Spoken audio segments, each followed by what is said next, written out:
Live from New Delhi, you're watching DD India News Hour, India's voice to the world. I'm Abhishek Mahajan. Coming up in the next hour. External Affairs Minister Dr. S. Jaishankar to attend the meeting of the foreign ministers of the Shanghai Cooperation Organization in China's Tianjin. Leaders to exchange views on SCO cooperation in various international and regional issues. India strongly condemns attacks on Rath Yatra procession in Toronto, calling the act despicable against spirit of festivity, urges Canadian authorities to take action against those responsible. U.S. President Donald Trump tells Russia to end Ukraine conflict within 50 days or face massive new economic sanctions as he lays out plans for new infusions of weaponry for Kiev via NATO. Iran says there will be no new nuclear talks with the United States if it insists Tehran to abandon uranium enrichment activities. First Indian astronaut to visit International Space Station, Shubhanshu Shukla and 3 astronauts on the way to Earth splashed down near California at around 3 p.m. Indian Standard Time.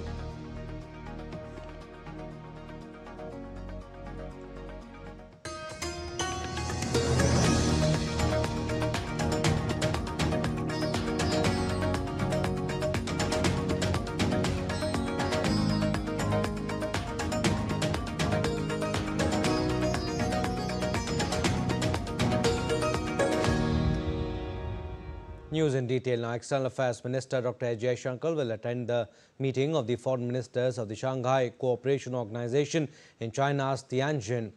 Earlier, in a significant diplomatic development, India and China held high-level talks on the sidelines of SCO foreign ministers' meeting, signaling renewed efforts to stabilize ties, including de-escalation. Both sides noted that stable and constructive ties between India and China will not only benefit them but would benefit the world as well. Both nations now look ahead to further meetings under the SCO umbrella with cautious optimism and a clear message: dialogue remains the way forward. On the sidelines of the Shanghai Cooperation Organization, or SCO foreign ministers meeting, India's External Affairs Minister Dr. S. Jaishankar met his Chinese counterpart Wang Yi, a meeting seen as a positive signal in the evolving ties between the two Asian giant economies. Marking his first visit to China since the strained bilateral ties following the 2020 LAC standoff, Minister Jaishankar emphasized the need for a far-seeing approach, citing gradual progress in border stability. Jaishankar stressed that India and China should now look at de-escalation of the situation along the LAC after making good progress in normalizing bilateral ties in the past 9 months. We have made good progress in the past 9 months for the normalization of our bilateral relations. It is the result of the resolution of friction along the border and our ability to maintain peace and tranquility there. This is the fundamental basis of our mutual strategic trust and for smooth development of bilateral relations. It is now incumbent on us to address other aspects related to the border, including de-escalation. India's External Affairs Minister will take part in the Shanghai Cooperation Organization SCO Council of Foreign Ministers meeting in Tianjin on Tuesday. The primary mandate of the summit remains to combat terrorism, separatism, and extremism. Earlier, Jaishankar held delegation-level discussions with Chinese Vice President Han Cheng. The Indian minister asserted that bilateral relationship between India and China has been steadily improving since the meeting between Prime Minister Modi and President Xi Jinping in Kazan last October. As neighboring nations and major economies in the world today, there are various facets and dimensions of our ties. Measures towards normalizing our people-to-people exchanges can certainly foster mutually beneficial cooperation.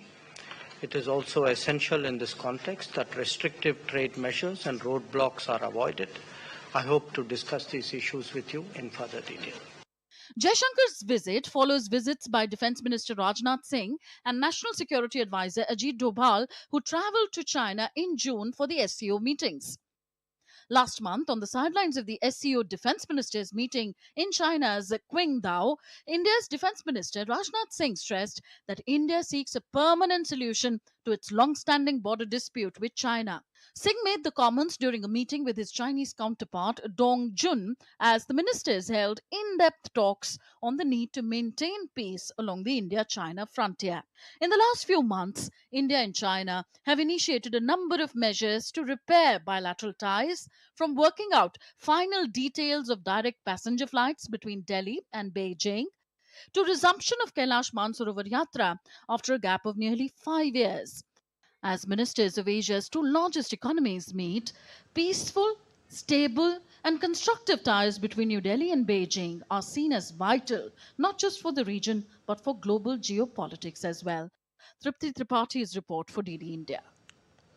And in Beijing, Minister Jaishankar also met China's International Department of the CPC Central Committee Minister Liu Jianchao in Beijing. Two leaders discussed the changing global order and the emergence of multipolarity.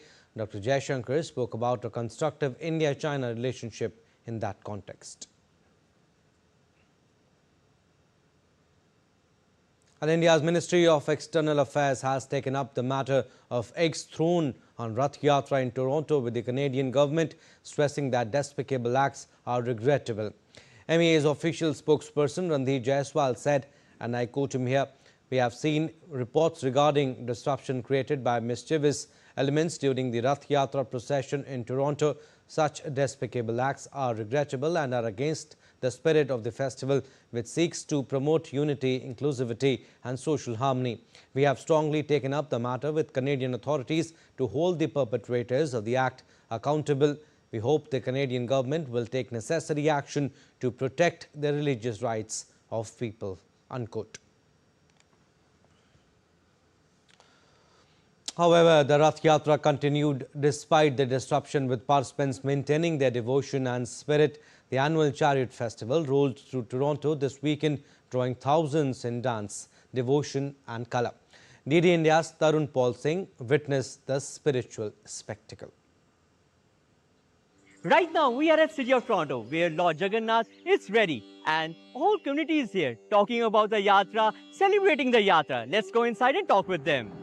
Jagannath Swami Nayan Pathgami Nayan Pathgami Bhavatu Me. Some festivals entertain, this one elevates. Toronto's downtown turned into moving temple this weekend as the sacred wheels of Rath Yatra, the Chariot Festival, carved a path of devotion, joy and harmony down Yonge Street.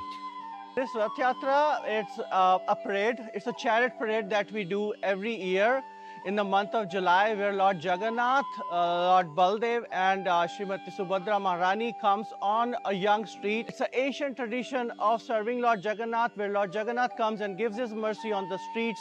Not over in India, Srila Prabhupada came into the West and bring this festival to all over the world. It's like home away from home, because when you come here, you see lots and lots of people. They are very excited. You see and hear Lord Jagannath cheerfully seeing everyone and enjoying and being with us. That's the biggest thing about it. Towering 40-foot chariots, ornately decorated, carry the deities Jagannath, Balabhadra and Subhadra through the city, pulled not by horses but by hundreds of fans, young and old, singing, chanting, dancing. No barriers, no bordering, just bhakti, pure devotion. This is my first time here at the Toronto Rath Yatra. These festivals are really about everybody coming together and celebrating the holy names, and also bringing Jagannath, Baladev, Subhadra, their lordships out for everybody to see. So it's a very joyful festival. With roots in Puri, India, Rath Yatra dates back over 2 millennia. But in Toronto, it was found a second home, introduced here by the International Society for Krishna Consciousness in the 1970s. The festival has grown into one of the North America's most majestic spiritual celebration. After the procession, the celebration continued on Center Island, a space transformed into a spiritual carnival. Children ran barefoot through grass, elders meditated in shade, Art is painted with purpose. There was music, classical dance, yoga, interactive exhibits, and above all, connections. As the sun sets on Center Island and the last plate was served, the real takeaway lingered in the air. Unity, service, and spirit can move more than the chariots. They can move hearts, because in the city of many, we are reminded once again, fate doesn't divide us, it drives us forward together. From Canada, this is Tarun Paul Singh. Moving further, the International Solar Alliance will convene its 7th Regional Committee meeting for the Asia and Pacific region in Colombo from today. The three-day meeting focuses on developing investment-ready solar solutions, promoting cross-border solar interconnections and scaling up emerging technologies such as green hydrogen, energy storage and e-mobility. A key highlight will be the signing of country partnership frameworks and collaborative agreements with international partners. Participants will also explore operationalizing the Small Island Developing States, which is SIDS, solar platform, expanding STAR centers to build institutional capacity and leveraging digital learning platforms to bridge regional skill gaps. Now, India's aviation regulator, the DGCA, has directed airlines to inspect the fuel switch locking mechanism in Boeing aircraft by July 21st. The order comes after a preliminary report on the Air India 171 plane crash on June 12, which killed 260 people, revealed that the switches supplying fuel to the aircraft's engines were turned off within a span of 1 second after takeoff. The DGCA's move follows an earlier warning from the U.S. Federal Aviation Administration in 2018, which highlighted a potential risk the fuel control switch could accidentally disengage mid-flight, leading to engine power loss. Authorities are now ensuring checks to prevent such malfunctions. The aircraft models to be inspected include a wide range of Boeing planes such as 737, 747, 777 and 787. Now, India's bullet train project achieved a major milestone on Monday when the first section of 21-kilometer undersea tunnel between Bandra Kurla complex and Thane made a breakthrough. The 2.7-kilometer tunnel section, part of the Mumbai-Ahmedabad bullet train project, has been constructed between Ghansoli and Shilfata in Maharashtra. Track laying, construction of overhead electrical wires, station and bridges is going on at a rapid pace. The construction work in Maharashtra has also picked up pace. In parallel, the progress on procurement of systems for operations and control is also going well. We are slipping into a very short break, but still to come on this edition of DD India News Hour. Zelensky thanks Donald Trump for readiness to support Ukraine.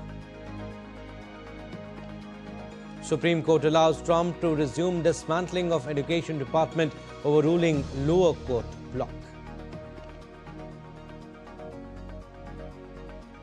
And first look of new Harry Potter TV series revealed as production begins and lead cast revealed.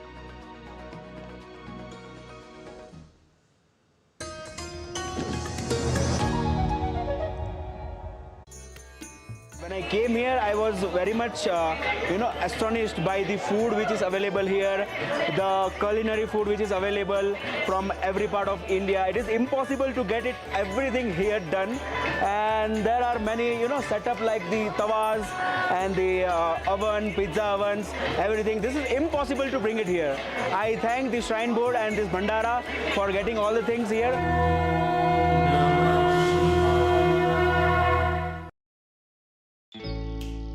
Jharkhand will mesmerize you with majestic nature, rich heritage and colorful culture. Hello. Johar. It fits perfectly. Thank you. Full workout ho gaya. Ready?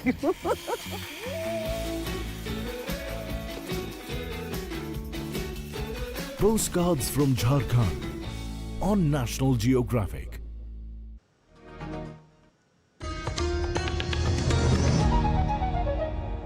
Welcome back. You're watching DD India News Hour. I'm Abhishek Mahajan. Some more stories. U.S. President Donald Trump on Monday announced a toughened stance against Russia for its Ukraine conflict. He promised a fresh wave of missiles and other weaponry for Ukraine and giving Moscow 50 days to reach a ceasefire or face sanctions.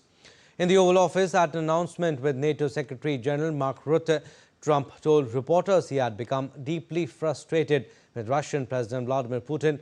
Trump's decision to send weapons to Ukraine marked a shift in his approach after earlier efforts to get Putin to agree to a ceasefire repeatedly failed. Under the deal, Trump said the U.S. will supply weapons that will be paid for by NATO countries. Trump's promise that NATO would pay for the weapons satisfies his demand that the U.S. not continue backrolling the war and puts the financial burden on U.S. allies in Europe. Billions of dollars worth of military equipment is going to be purchased from the United States, going to NATO, etc. And that's going to be quickly distributed to the battlefield. I mean, the 500 is, sort of meaningless after a while, because at a certain point it doesn't matter. It's not going to be, 100. 100 is going to serve the same function. But yeah, I have it at 100%. They may have it, I don't know what they're going to end up with. They may have it at 100 too. They may have it at 500. Ukraine President Volodymyr Zelensky has made regular appeals to the U.S. and its NATO allies for weapons to help defend itself against Russia. Rutte said Germany, Finland, Denmark, Sweden, Norway, the Netherlands and Canada all want to be part of rearming Ukraine. He said massive numbers of weapons would be sent, including missiles, as part of a first wave of equipment. If I was Vladimir Putin today and hear you speaking about what you were planning to do in 50 days and this announcement, I would reconsider whether I should not take negotiations about Ukraine more seriously than I was doing at the moment, if I was Vladimir Putin. But when I'm Ukraine, I think this is really great news for that. So I really want to thank you for that. And it means Europe is paying for it. And again, I mentioned all these countries, we will deal with that. And exactly as you said, it might also mean that countries will move equipment fast into Ukraine and then the US later backfilling it because speed is of the essence here. And Donald Trump coupled his arms announcement with a vow to impose tariffs and sanctions on Russia if Moscow will not make a ceasefire agreement within 50 days. The president threatened to hit buyers of Russian exports with sanctions unless Russia agrees a peace deal in 50 days. It is a major shift in policy brought on by disappointment with Moscow. Trump has been reluctant to punish Russia, but he came away from a recent phone call with Putin disappointed that the Russian leader appeared prepared to continue the conflict. I'm disappointed in President Putin because I thought we would have had a deal 2 months ago, but it doesn't seem to get there. So based on that, we're going to be doing secondary tariffs if we don't have a deal in 50 days. It's very simple. And they'll be at 100%. And that's the way it is. It can be more simple. It's just the way it is. I hope we don't have to do it. And Ukrainian President Volodymyr Zelensky spoke to the U.S. President after his announcement of new weapons for Ukraine and thanked him for his support. Zelensky said he and Trump had agreed to speak more frequently and continue coordinating their steps. Зустріч з генералом Келлогом, він почав візит в Україну доволі змістовно. Ми говорили продуктивно. Я вдячний президенту Трампу за готовність підтримувати захист життів наших людей. Ukrainian President Volodymyr Zelensky has announced a political reshuffle as conflict with Russia raged on. He asked First Deputy Prime Minister Yulia Sviridenko on Monday to lead a new government. Sviridenko is an economist and has served as First Deputy Prime Minister since 2021. She played a key role in recent negotiations for a minerals deal with the United States. Zelensky also proposed that Ukraine's current Prime Minister Denis Shmyhal take over as Defense Minister, describing him as holding the right qualifications for a very important job. Shmyhal has served as Prime Minister since March 2020, making him the longest-serving head of government since the country gained its independence from Moscow in 1991 amid the collapse of the Soviet Union. He would replace Rustem Umerov, who Zelensky suggested last week could be named Ukraine's ambassador to Washington. The nominations, which require parliamentary approval, came as diplomatic efforts to end the conflict now in its fourth year, have stalled, and as Ukraine seeks to revive its cash-strapped economy and build up a domestic arms industry. Moving on, Iran said on Monday there would be no nuclear talks with the United States if they were conditioned on Tehran abandoning its uranium enrichment activities. The remarks came after Foreign Ministry spokesman Ismail Baqai said Iran had not set a date for any meeting with the U.S. Washington and Tehran had been engaged in several rounds of negotiations seeking to strike a deal on the Islamic Republic's nuclear program. Arakchi and Steve Witkoff had previously failed to conclude a deal after 5 rounds of talks that began in April, while the Omani-mediated negotiations were halted as Israel launched its surprise attack on Iranian nuclear and military facilities on June 13, with the United States later joining its ally and carrying out limited strikes, though Tehran has said it will not renounce its right to the peaceful use of nuclear power. German Defense Minister Boris Pistorius held talks with U.S. Secretary of Defense Pete Hegseth in Washington on Monday and discussed the country's security partnership, including adding to NATO's defense spending. Pistorius said Berlin and Washington will take a decision about sending 2 U.S.-made Patriot air defense systems to Kiev within days or weeks. Talks would continue at the working level to finalize the details, including the number of launchers and missiles that might be included in the agreement. Pistorius received a warm welcome in Washington, reflecting Germany's evolving role as a major contributor to NATO's largest military build-up since the Cold War, after being a laggard in defense spending for decades. Germany is increasing its defense spending to €162 billion by 2029 by easing its debt limit to meet NATO's 3.5% GDP target amid security concerns. Moving on to updates on Gaza humanitarian aid now. EU's Foreign Policy Chief Kaja Kallas will meet senior EU officials in Brussels today, ahead of which Kallas said there have been some signs of more trucks and supplies getting to Gaza, but the European Union doesn't see enough improvement on the ground. The EU reached an agreement with Israel last week to improve the humanitarian situation in Gaza Strip, including increasing aid trucks and opening crossing points and certain aid routes. Israel's Foreign Minister Gideon Saar also stated that Israel welcomed the participation of Syria. We're going there and what's happening on the ground there, mainly with regard to the GHF initiative, is that Hamas is trying to stop people from getting the aid directly because they want to be the mediators of the humanitarian aid. That's how it became a financial resource for Hamas in Gaza Strip. They're threatening the people, they shoot at people, they kidnap some people, they killed Palestinians, they also attacked Americans there. But first of all, it is crucial that this aid will be given to the people. And secondly, it's also important to disconnect Hamas from the aid. And this is part of the things that were raised in our dialogue with the EU. Now, the U.S. Supreme Court on Monday cleared the way for President Donald Trump's administration to resume dismantling the Department of Education. In the latest High Court win for Trump, the justices lifted a federal judge's order that had reinstated nearly 1,400 workers affected by mass layoffs at the department and blocked the administration from transferring key functions to other federal agencies. The Supreme Court lifted the judge's order without explanation just days after another ruling that cleared the way for Trump to carry out mass firings of federal workers and other government departments. A group of 21 Democratic attorneys general, school districts and unions behind a pair of legal challenges had warned in court papers that Trump's shutdown efforts threatened to impair the department's ability to perform its core duties.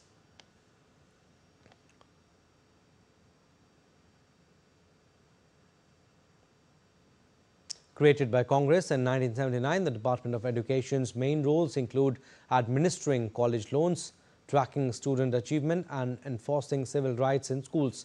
It also provides federal funding for needy districts and to help students with disabilities.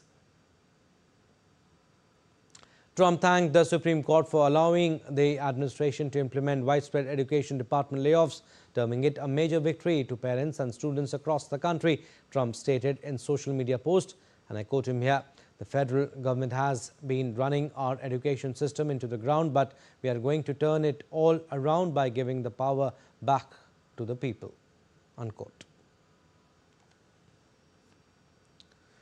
Clashes between riot police and protesters continued on Monday amid anti-migrant unrest in Spain's southeastern region. Masked demonstrators identifying as residents filled the streets as armed police officers fired rubber bullets in a bid to quell the unrest that spilled into Tuesday morning. Spanish police have arrested 10 people after 3 nights of clashes. The trouble stemmed from an attack last week on a man in his late 60s that left him injured and recovering at home. And the Interior Ministry spokesperson told Reuters late on Monday that the suspected main perpetrator in last week's attack has been arrested in the northern Basque country. Authorities had previously said they had detained 2 foreigners suspected of involvement in the assault. The BBC said it would no longer work with one of the presenters of a popular cooking show, Who Edwards, after an inquiry upheld numerous complaints of sexual harassment against him. The lengthy probe substantiated 45 out of 83 accusations against Greg Wallace from the long-running Master Chef. The probe was commissioned by production company Banijay after more than a dozen people came forward in November to complain of his behavior since 2005. The BBC has apologized to everyone affected by Wallace's behavior and said it has no plans to work with him in the future. And production began on a new TV adaptation of Harry Potter as the first picture of the lead actor in costume was released. J.K. Rowling's series of novels has already been made into a film, but HBO is now producing a TV series which is expected to take 10 years to complete. Producers released the first picture of 11-year Dominic McLaughlin in costume as Harry Potter and confirmed several new cast members. Rory Wilmot has been cast as Neville Longbottom, Amos Kitson as Dudley Dursley, Louis Brealey as Madame Rolanda Hooch and Anton Lesser as Garrick Ollivander.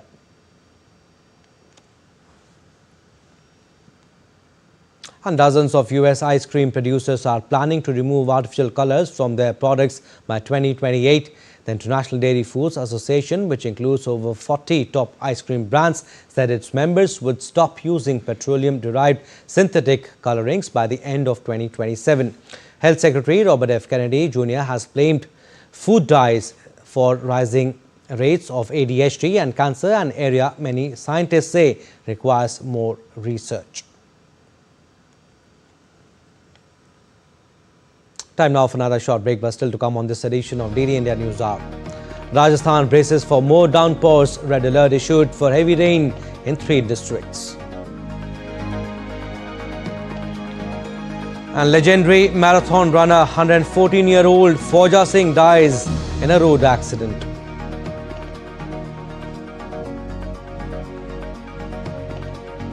Meghalaya celebrates Behendiklam festival in July, marks unity, creativity and social relevance.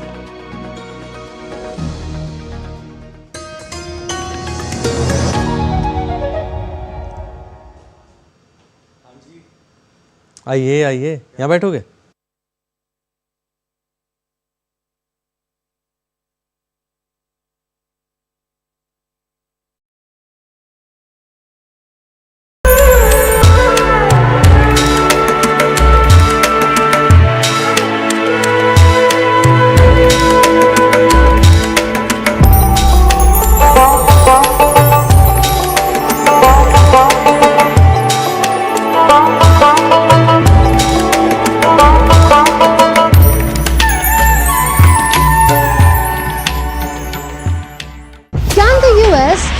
A bombing campaign against Iran. The Philippines vessel suffered structural damage. The saga of child sexual abuse is the United States China's debt trap strategy. Truth is stranger than fiction. But sometimes hard to uncover.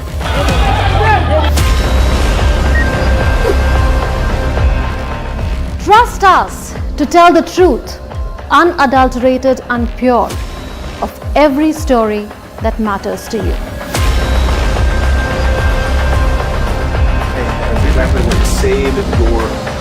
You read between the lines, cut the clutter, and connect the dots to get you the full picture.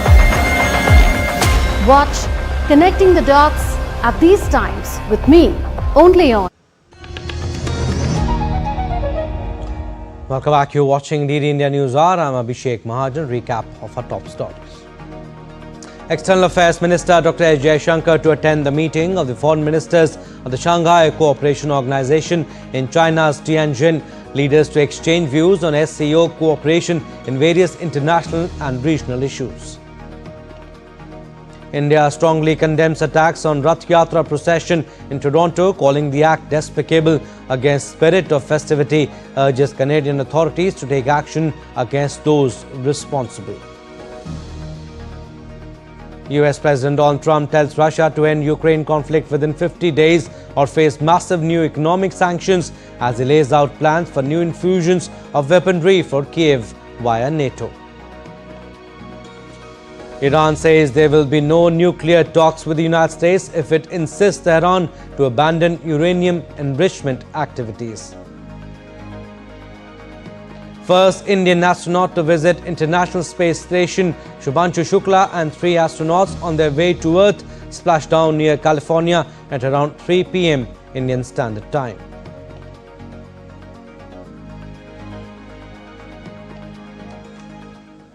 After 18 days in space and nearly 7.6 million miles travelled, the X-4 crew is heading home. India's pilot Shubhanshu Shukla, Commander Peggy Whitson and 2 mission specialists undocked on Monday at 16:45 Indian Standard Time. The splashdown is expected off the California coast today around 15:01 IST. The mission marks a historic milestone, especially for India, ushering in a new era in human spaceflight. Reigniting national pride and marking a major step forward in India's human spaceflight journey, AX-4 mission pilot Group Captain Shubhanshu Shukla, along with 3 other astronauts, entered the Dragon Grace spacecraft on Monday, leaving behind the International Space Station to begin his journey back to Earth.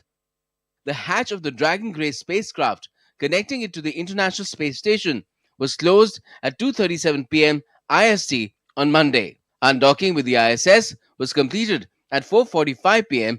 Indian Standard Time.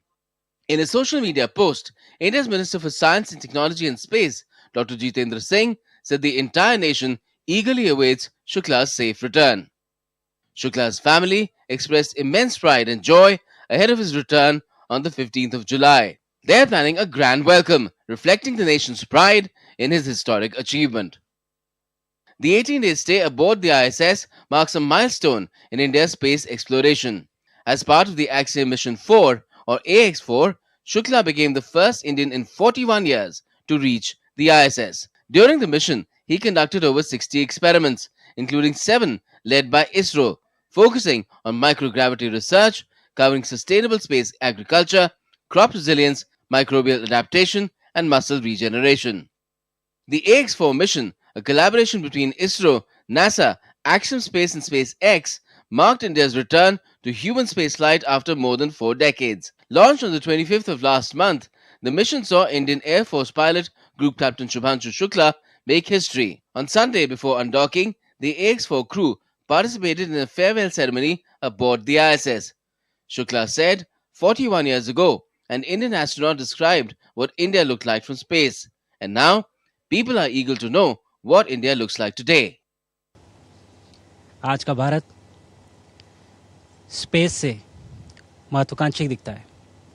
आज का भारत निडर दिखता है. आज का Bharat confident दिखता है. आज का भारत गर्व से पूर्ण दिखता है. और इन्हीं सब कारणों की वजह से मैं एक बार फिर से कह सकता हूं कि आज का भारत अभी भी सारे जहां से अच्छा दिखता है. Shukla's participation is a key milestone for India's space ambitions, particularly the Gaganyaan program. On the 28th of June, Prime Minister Narendra Modi interacted with Group Captain Shukla via video conferencing and said that his mission and experience would significantly contribute to India's space journey. आप तो मुझे भली भांति जानते हैं, जब भी किसी से बात होती है तो मैं होमवर्क जरूर देता हूं. हमें मिशन गगनयान को आगे बढ़ाना है। हमें अपना खुद का स्पेस स्टेशन बनाना है और चंद्रमा पर भारतीय एस्ट्रोनॉट की लैंडिंग भी करानी है। इन सारे मिशंस में आपके अनुभव बहुत काम आने वाले हैं। After landing, Group Captain Shukla and the crew will undergo a 7-day rehabilitation program under the supervision of flight surgeons to readjust to Earth's gravity and conditions. Rabindra Chauhan's report, DD India. All right, DD India, Siddharth Bhardwaj joins us to talk more on this. Siddharth, SpaceX Dragon capsule carrying the Axiom 4 crew has undocked from the International Space Station, splashed down at around 3 p.m. Indian Standard Time. Tell us, how significant was this mission in terms of scientific experiments or milestones achieved aboard the ISS? A very good morning to you, Abhishek, and certainly we can say that this is a very significant mission. You had just heard the Prime Minister saying, when he had a conversation with Shubhanshu Shukla, when Shubhanshu Shukla was there at the ISS, he said that, he has given him a homework. There was some other conversations, which also meaningful conversations, which also took place, in which Shubhanshu Shukla told that what all experiments he would be doing, which will be a further, benefiting from agriculture sector to the space sector. So yeah, in that manner, this is a very significant mission, and a proud moment for the entire country, for the entire 1.4 billion people who are awaiting Shubhanshu Shukla's return. In fact, some ministers have also tweeted, wishing all the best to Shubhanshu Shukla, and the entire nation today is praying for Shubhanshu Shukla's return when this capsule will be splashed down off the coast of California. There are two parts. Number one, Abhishek, is this: what is the entire procedure from undocking to the splashdown, and number two is that what all will happen after the splashdown, and also one part more is that what is the significance of this mission, of this particular mission. So coming to my point number one, that what is the entire procedure. We all saw the undocking happening, which happened yesterday. After that, there are several steps, several phases which the capsule will go through. Number one is the depart burn 0. There are 4 burns in total which will take place till the splashdown. Number one is the depart burn 0, followed by the second depart, which is a very crucial. After physically separating from the ISS, what happens is that the capsule goes into an orbit, aligning itself to its destined place, which, like I said, is off coast of California. After that, there are several more phases which take place, and during the final phases, the capsule will, jettison its trunk, its radiators, and of course, its household solar panels. After that, one crucial phase is there. This capsule will plunge into the upper layer of the atmosphere, and it is likely to be heated around like 1600 to 1700 degrees Celsius. And during that phase, Abhishek, that's a very crucial phase. There will be absolute blackout, when it comes to the communication, because that capsule is covered with the ionic gases, preventing it from the heat. And after that, the splashdown will take place. Once it does, we all know that it's expected around 3 p.m. IST, but time may vary.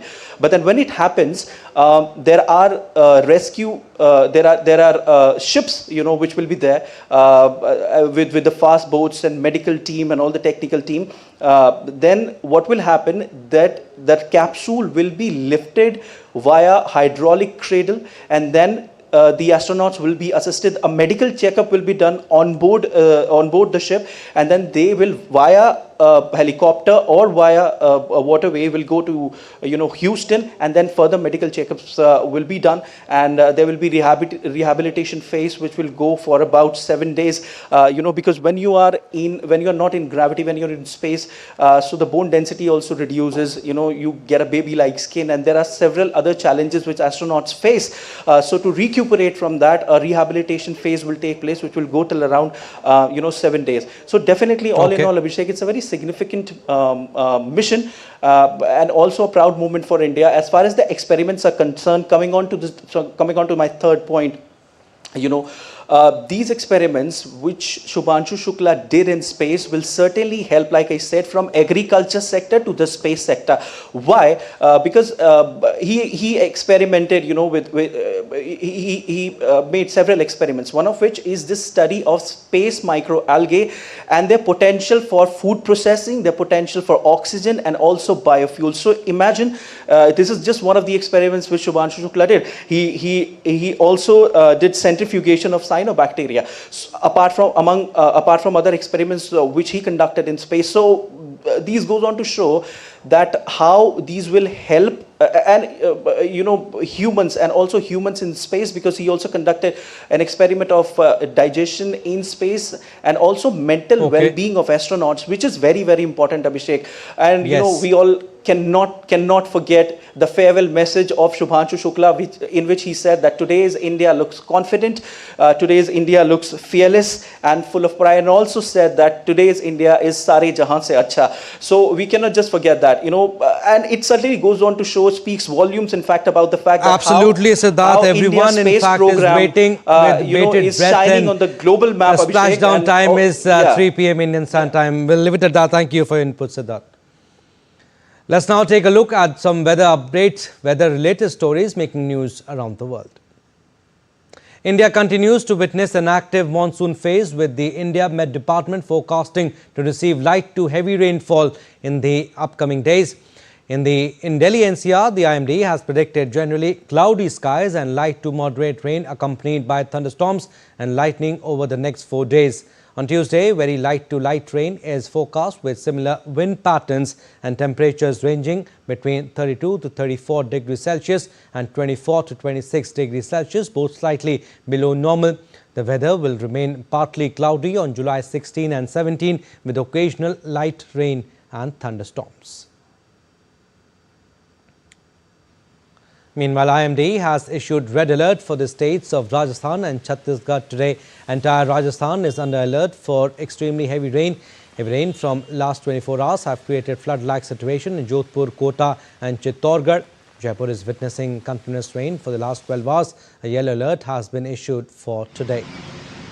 Many district collectors have declared holiday for the schools due to inclement weather. Chhattisgarh has also been places.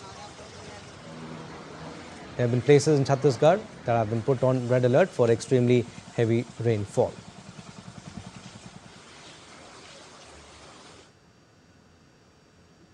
All right, we'll go across to DD India's Lakshay Arey. He's joining us live from Jaipur. Lakshay, tell us about the current situation there in Rajasthan. Jaipur specifically, we can see you with the umbrella. Tell us what areas are worst affected and how is it impacting daily life and traffic? Absolutely. Very good morning. So, Rajasthan is experiencing a heavy and very heavy rain from last 48 hours. Especially if we talk about the southern districts of Rajasthan, they're experiencing heavy rainfall and very heavy rainfall, and the flood-like situation is being experienced in the southern district of Rajasthan, especially in the Bhilwara, in the Doordarshan, and nearby districts of Rajasthan. The heavy rain is experiencing. Also, the IMD has issued red and orange alert in some of the districts. In 3 districts of Rajasthan, red alert has been issued. In majorly, almost whole Rajasthan, yellow alert has been issued. While in some of the districts, including Kota, Bhilwara, Sirohi, Jodhpur, orange alert has been issued. So you can imagine, right, how the situation is being in the Rajasthan currently.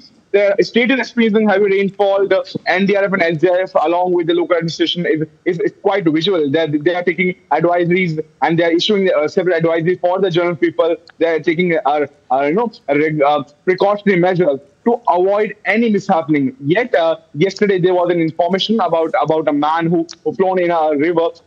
After that, the local administration has issued several advisories to not go near the rivers, not go near the ponds and the dams.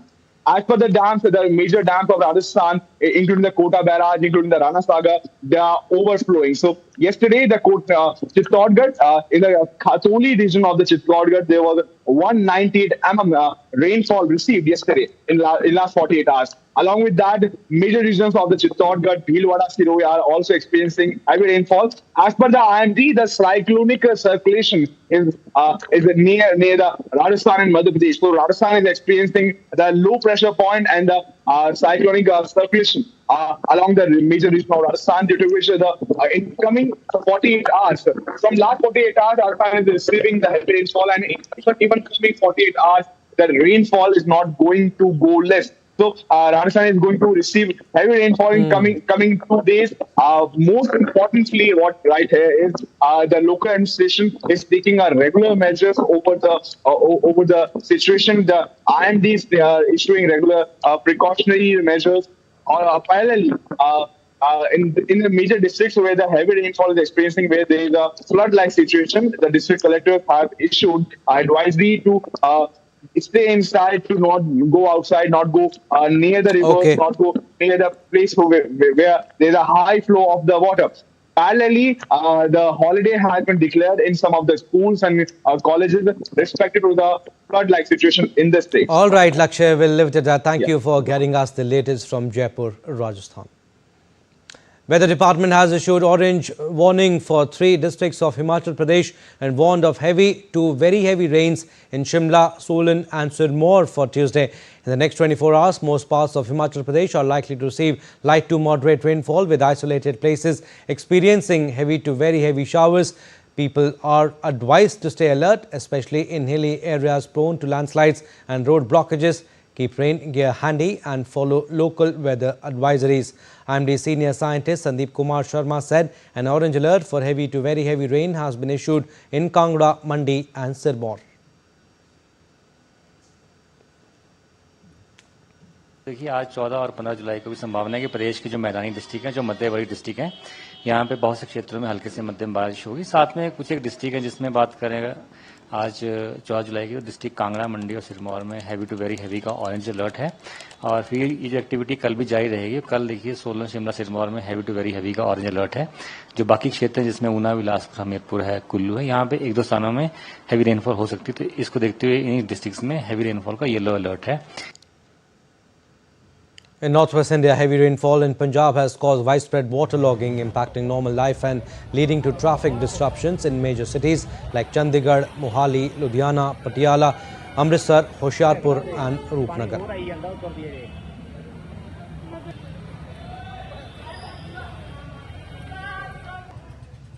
And in Uttarakhand, the India Met Department has issued an orange alert for heavy rainfall there. Incessant rain in Uttarakhand has also thrown life out of gear, causing landslides and damaging houses in Devprayag in Pauri district. Due to landslides in the mountainous areas of the state, the motorable routes got totally blocked.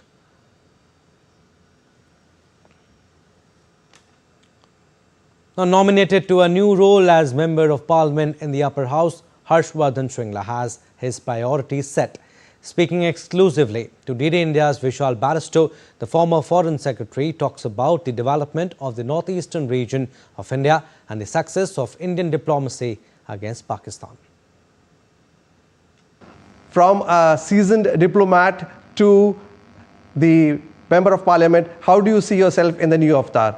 It is, I think, a very singular honor for anyone, to have the opportunity to represent the people of India through the highest institution of democracy in our country, which is the Parliament. So how do you plan to represent the diverse interests of the nation and its states, given your background in foreign affairs? Well, certainly. I think we are a country which has, a great amount of diversity in every manner possible. Linguistic, ethnic, religious, geographical. But at the same time, I think we are a country that is united on the core principles of the way, we should proceed. I saw a very good example of that when I was with the all-party delegations that were sent to various countries in the aftermath of Operation Sindoor. The people of Jammu and Kashmir, the Srinagar Valley, came out to protest Pakistan-sponsored terrorism in Jammu and Kashmir. I mean, this is apparently only the second time. Ghulam Nabi Azad ji, a great leader from Jammu and Kashmir, was telling our interlocutors in Kuwait and Bahrain that this is only the second time in history that they have come out to protest. And they not only came out, but they came out in very large numbers, not for 1 day or 2 days, for 8 days.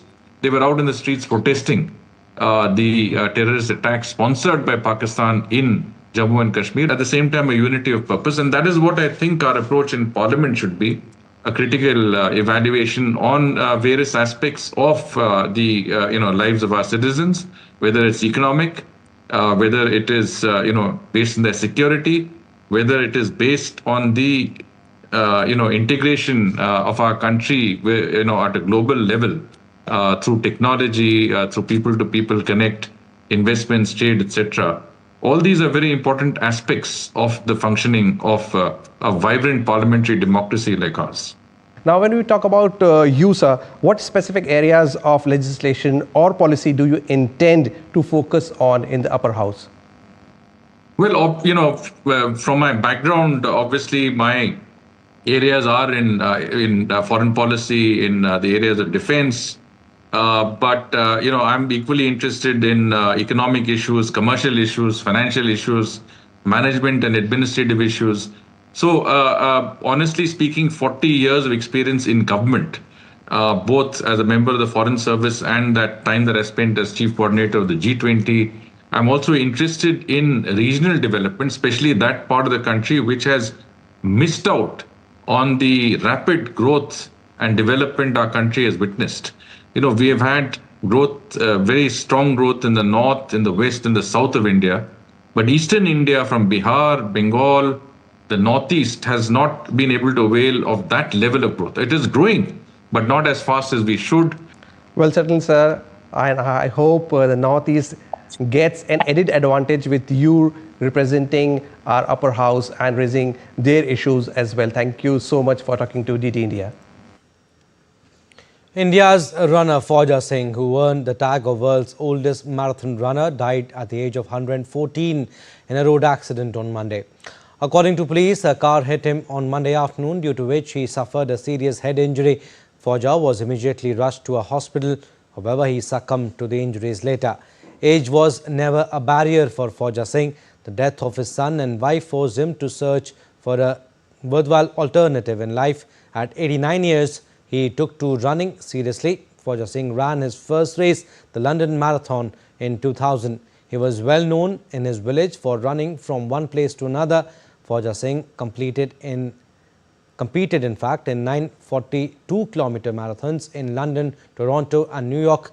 His best time was in Toronto, where he clocked 5 hours, 40 minutes and 4 seconds. He was the torchbearer for the 2004 Athens Games and 2012 London Olympics and appeared in an advertisement for a major sports brand several years ago alongside the likes of David Beckham and Muhammad Ali. In India's northeastern state of Meghalaya, the spiritually rich Behdi and Khlam festival was celebrated on Monday in Jowai, blending centuries-old rituals with messages of unity, creativity and social relevance. The hill town of Jowai in West Jaintia Hills echoed with chants, drums and festive spirit today as thousands gathered to mark the most sacred celebration of the Fnar community. The spiritual cleansing ritual and the collective reaffirmation of community values is performed after the sowing season to seek divine protection for crops and health for the people. At the heart of the celebrations were the towering Rath's majestic wooden structures richly decorated by each locality. This year's Raths carried powerful contemporary themes: environmental protection, women's safety, Operation Sindoor and the role of artificial intelligence in shaping society. The Raths were later immersed at the sacred Aitnar pool.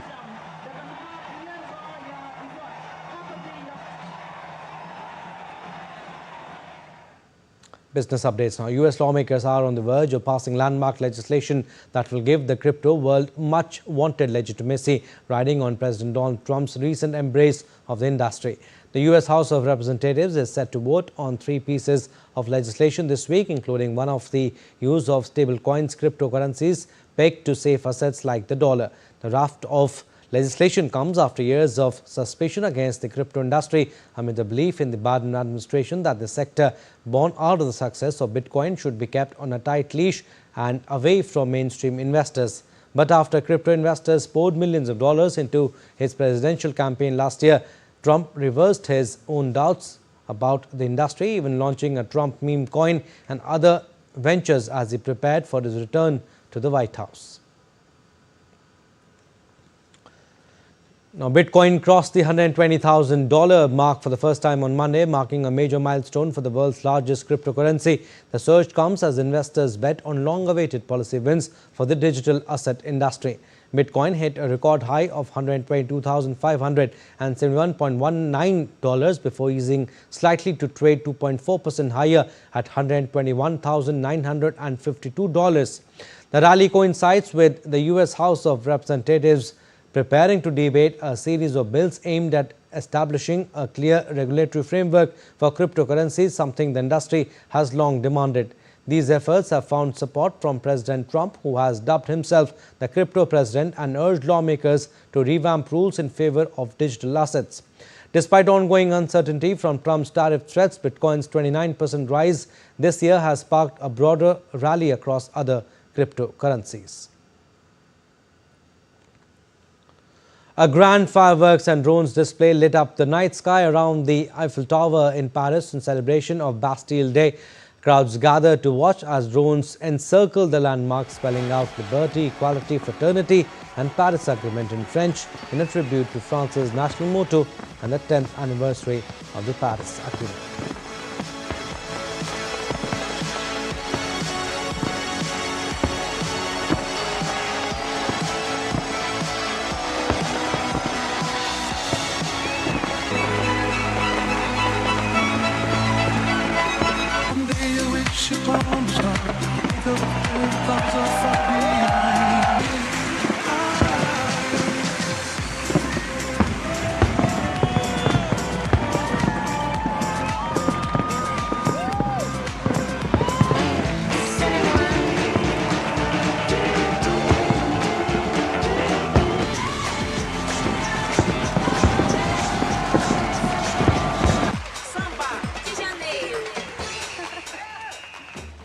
Well, that's all we have in this edition of DD India News Hour, but do let us know your thoughts on the news of the day. For those on the go, you can get all the latest news and updates from India and across the world on DD India mobile app. The app is available on both Android and iOS platforms. Scan the QR code on the screen to download now. And we'll be back with more news as it breaks here on DD India. I'm Abhishek Mahajan. From all of us here in Delhi, thanks for watching DD India News Hour.